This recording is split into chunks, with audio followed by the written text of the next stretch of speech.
Hey, Amy here, coming at you with the last video of Chapter 12 over Section 12.5, which is the last step of the central dogma of biology. And we look at the process of translation, taking the mRNA code and making it into a protein. Okay, again, brief review of the central dogma of biology. We're starting with DNA in the nucleus. That has kind of the master code. That is then translated. Translation is used to make it into messenger RNA. And then messenger RNA leaves the nucleus. It's edited, see previous video, and it's taken out to the ribosome where it's made into a protein. And this step right here is called translation. Okay, because we're translating it from a nucleic acid sequence into a protein sequence. In other words, a sequence of amino acids, okay, that are strung together, hundreds and hundreds of them sometimes. Okay, and we call that a polypeptide. The main worker here, besides the ribosome, the RNA we'll look at in a second, is the transfer RNA or tRNA. It's single-stranded, but it kind of loops back on itself, and there is kind of one binding site that associates with the mRNA transcript, okay, at the ribosome. And oftentimes we call this the anti-codon because it's opposite. Okay, it's also kind of backwards and opposite of the mRNA transcript. The other end associates with a specific amino acid that it carries. Each of the 20 amino acids that are used in proteins associates with one or more of the 64 types of tRNAs. However, we have found that sometimes cells only have like 40 tRNAs. Well, how can you have 40 tRNAs but have 64 codons? So then you'd need 64 anticodons. And actually, Francis Crick was working on this in the 60s, but like 1966, suggested that there's a wobble effect or a wobble hypothesis in which the first two positions of, kind of can do an AUGC type configuration where they can actually kind of flip or be either or. And then the third position then is always fixed. And in that way, one tRNA could carry like up to four different amino acids. Okay, or would have 4 different kind of anticodons. And so this is why this 40 tRNAs can actually cover all 64 of the codons. In translation, an mRNA transcript associates with the rRNA. Okay, that's the RNA in the ribosome. This is out in the cytoplasm. Okay, and it could be, if it's just a ribosome floating in a free ribosome floating in the cytoplasm, we call it a polyribosome, is the term for that. Or if it's associated with the rough endoplasmic reticulum, the rough ER. Remember, we call it rough because it's studded with ribosomes. Okay, so this is where this comes into play. The ribosome reads the information in the mRNA transcript. The ribosome directs various types of tRNA to bring in. There's actually 3 binding sites. There's an E site, a P site, and an A site. And we'll see that here in this process where the tRNAs come in and it moves along the mRNA and reads the code and translates it into a sequence of amino acids. This side I won't spend too much time on. This is kind of review. Again, there's 64 different kinds of amino acids. The one that bonds to the mRNA has what we call the anticodon, and the other end then binds to the amino acid. There is what we call tRNA synthetases, okay, which attach the correct amino acid to the correct tRNA. This happens out in the cytoplasm. It attaches like a leucine to a tRNA that has that anticodon, and they stay together as they're needed, and then they can be plugged into the ribosome. And as the tRNA comes back empty, the tRNA synthetases will attach those amino acids back to it again. And it keeps kind of a reserve or a bank as proteins are being built in the cell. A tRNA molecule with a specific anticodon will always bond to the same amino acid. So it matches up with the codon on the mRNA. This slide is just showing that sometimes we refer to this as a clover leaf structure. Sometimes I call them the coat hangers because they kind of look like, sometimes they'll be drawn with this part down here greatly exaggerated. You'll notice there's a little bump or blip down here, but it's single-stranded. So starting here at the 5' M, and it makes a little hairpin loop, and you'll notice the dashed lines right here. These are hydrogen bonds. Okay, so yes, it is single-stranded, but it does loop back on itself and kind of bond together. Complementary base pairing there, A's to U's and G's to C's. And then it comes down and twists again, and on this exposed region down here is where we find the anticodon that we talked about. Comes back up, another hairpin loop, and on the 3' end is where the tRNA synthetases add the amino acids. In this case, it's leucine. So this is kind of that flat structure, how it's often drawn, and it's showing it here attached to the mRNA codon down here, the mRNA transcript. The space-filling model is shown over here, like if you'd actually build it in a molecular set and get that three-dimensional structure. It has more of this kind of boomerang shape here. But that's a little bit harder to show some of the stuff that's going on. So in real life, again, for illustration purposes, we sometimes simplify things. It's not exactly how if you would see it in three-dimensional space. It's represented a little bit differently.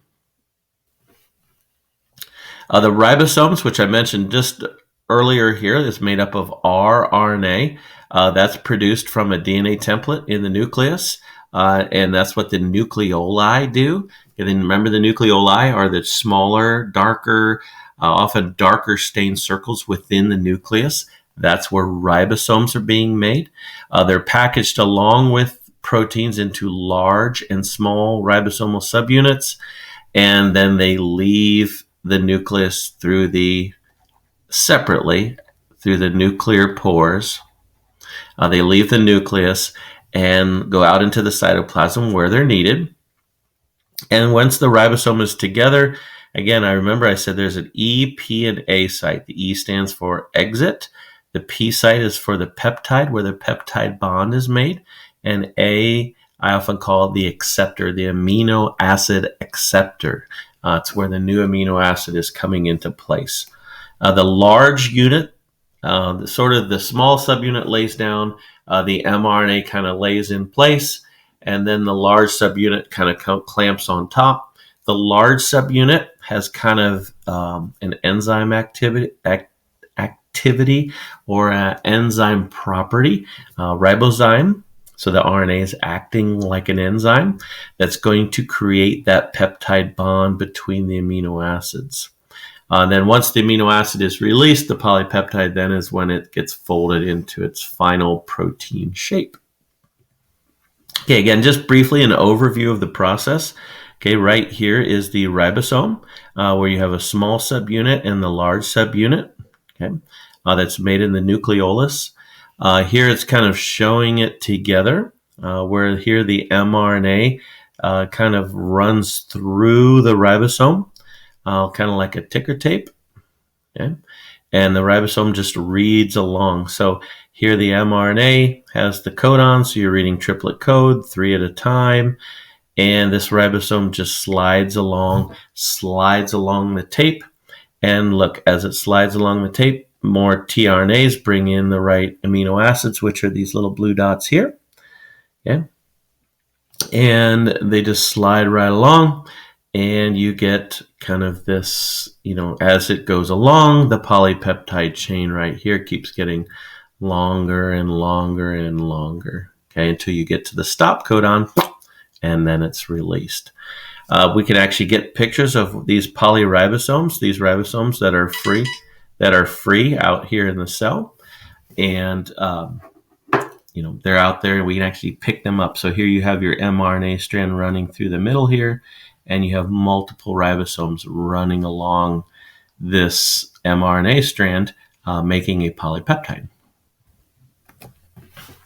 We usually split translation into 3 steps. The first step being initiation, and then second step, elongation, and third step, termination. In initiation, this is kind of where it's all started. The components necessary, you need the small subunit, you need the final mRNA transcript from the nucleus with the instructions.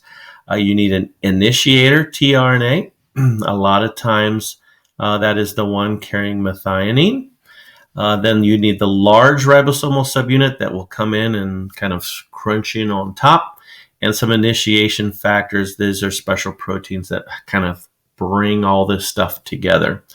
The initiator tRNA usually has the A or the UAC anticodon, which means on the mRNA it's matching up with the AUG, which we just said is methionine. This is capable, instead of the A site, this is capable of coming right into that second site, the P site. And we'll see this in the picture. The small ribosomal subunit attaches to the mRNA. Like I say, here's your mRNA strand. The small subunit kind of comes in, and there's a place for that to kind of lay in place. And the beginning of the transcript, again, is that start codon, the initiator tRNA, attaches to the P site at the codon AUG. And then the large subunit comes into place around all of that. Here we kind of see a picture of initiation taking place. So here's our small ribosomal subunit. Here's our 5' cap and our poly A tail, our 5G 5' guanine cap, our poly A tail here. Okay, so it's going to move this direction here. And here you see the codon AUG. Here you see the anticodon UAC, which is on our initiator tRNA that's carrying methionine. And then the large subunit here comes into place at the P site. So this is capable of bonding to that middle site in here. Okay. And then you see to the left, there's the E site, exit site, and on the right, there's the A site, okay, or the acceptor of the amino acid site. So this kind of gets everything sort of locked in place, and then it's ready to roll with translation. Step number 2 is elongation, just like it sounds, longer. This is where the polypeptide is going to get longer. Okay, so it's going to read along the RNA molecules, bring their amino acid pairs to the ribosome. Okay, so the tRNA. We should say the tRNA molecules bring their amino acids to the ribosome. The ribosome reads a codon in the mRNA. Again, triplet code, 3 at a time, and only one type of tRNA that has the anticodon that matches up with the codon in the mRNA reads it, and it brings in the correct amino acid to the A site. And again, we usually start with methionine, which is the initiator tRNA that's connected to that's already there. The second tRNA that comes in, we connect those 2 amino acids then with a peptide bond. And then it's just kind of like a sort of a conveyor belt that happens. The second tRNA moves over to the P site, and the initiator, the one that was carrying methionine, goes to the E site, which means exit, and it leaves. Okay, now you have the second tRNA at the P site. This then moves the next codon to position above the A site. Okay, so now the next anticodon that matches up with the next mRNA codon will come into the A site, and then the large subunit acts like a ribozyme, okay, an RNA enzyme, and it puts a peptide bond on the second and third amino acid, and then they all slide over again. And then this just keeps repeating. Okay, here in the picture, we can see that happening. So here, if this has gone on for a while, so here was the first one, methionine. Okay, and then serine, alanine, tryptophan, valine. Okay, so we're ready to read the next anticodon here. So here comes the tRNA with the GAC as the codon. So the anticodon would be CUG, which codes for aspartanine. Okay, so that will come in to the, right here is the A site. This is the P site. This is the E site. So it comes into the A site. Okay, when it comes into the A site, the large subunit here in the background will act as a ribosome, and it will form a peptide bond between those two amino acids. So it will move the large polypeptide chain over to that one that just came in. Okay, so now you can see that this tRNA is freed up. Everything slides over. The ribosome moves down one spot, or actually another triplet code. Okay, and then that tRNA is expelled from the E site. This is now locked in at the P site, and now we read the next triplet codon right here, next triplet, and the next tRNA comes into position in the A site, and then we make another peptide bond. So this just slides over 3 at a time, and it just keeps making peptide bonds, and it keeps adding to this. So as it moves along, you'll see that the polypeptide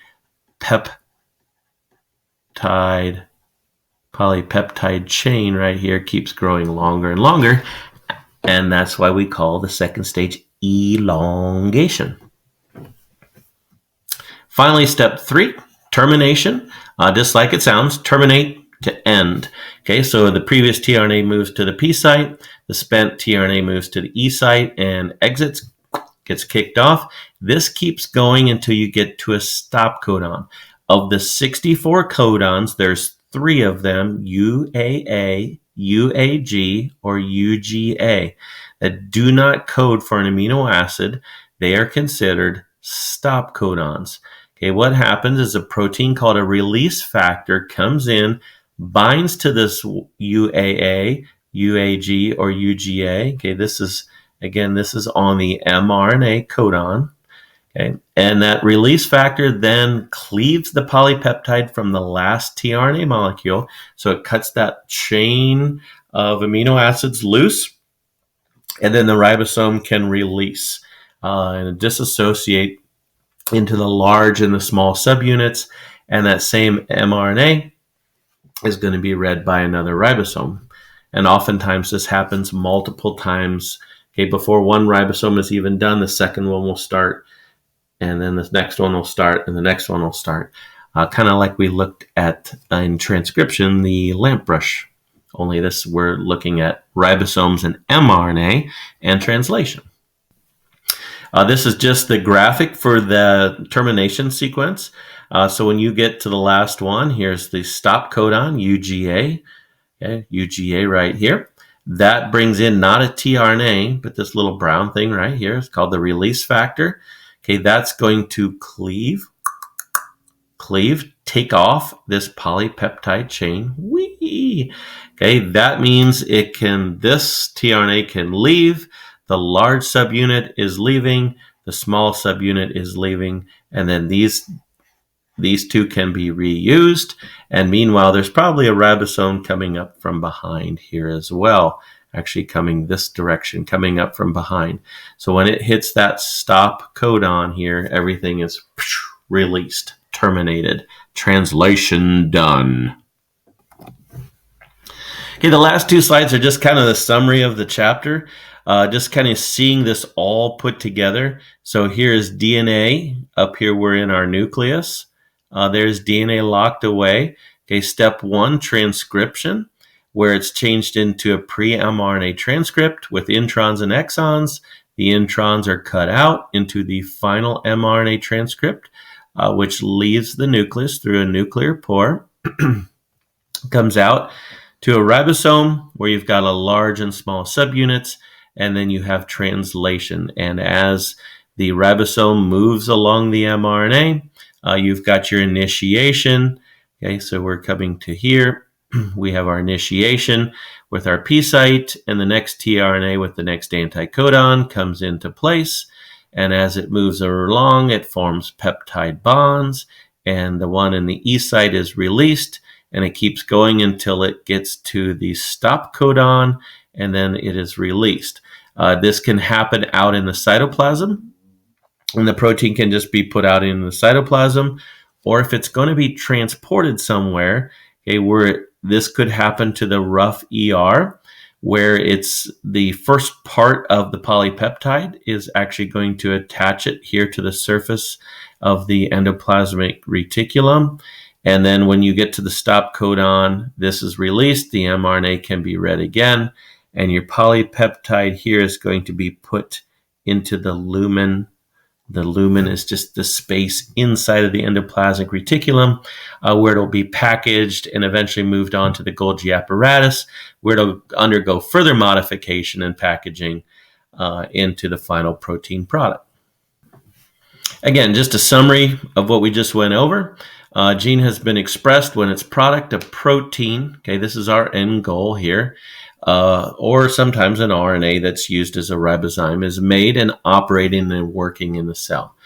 Translation occurs at ribosomes. Some ribosomes are free, others are attached to rough endoplasmic reticulum. That's why we call it rough, is because it's studded. Instead of smooth surface appearance under the microscope, it's rough because it's studded with ribosomes. The first few amino acids act as a signal peptide, with information about where the polypeptide belongs, where it needs to be transported to, either in the cell or secreted from the cell. And then again, these polypeptides are processed further. You can add sugars, phosphates, lipids, and other things in the rough ER, and other proteins as well. Remember, some have a quaternary, tertiary type structures where it's actually more than like hemoglobin, which is actually 4 polypeptides all joined together. Then transport vesicles can carry them between organelles. For example, sometimes they'll go to the Golgi apparatus or Golgi complex for further modification, or they could be taken to the plasma membrane, where secretion would occur, exocytosis, where they'd be released into tissue fluid or bloodstream, something like that. Okay, so again, this whole chapter we're looking at the discovery of DNA and how the central dogma, we take information which is encoded in those base A's, T's, G's, and C's, and how it's transcribed into another nucleic acid code called mRNA, which is allowed to leave the nucleus, go out into the cell in the cytoplasm, and expressed as a protein, a sequence of amino acids based on the sequence, the triplet code, the codons of the mRNA, the base pairs of the mRNA, which came from the DNA. Okay, so this is very important in how we get genetic information actually expressed into a phenotype. So that wraps up chapter 12. Kind of complicated stuff, simple yet a lot of stuff there. If you have questions, make sure you write them down. Make sure to ask me in class. Feel free to go back, rewatch videos. Otherwise, we'll move on next chapter to how we turn different genes on and off and how we regulate what proteins are made. So this is Hammy out.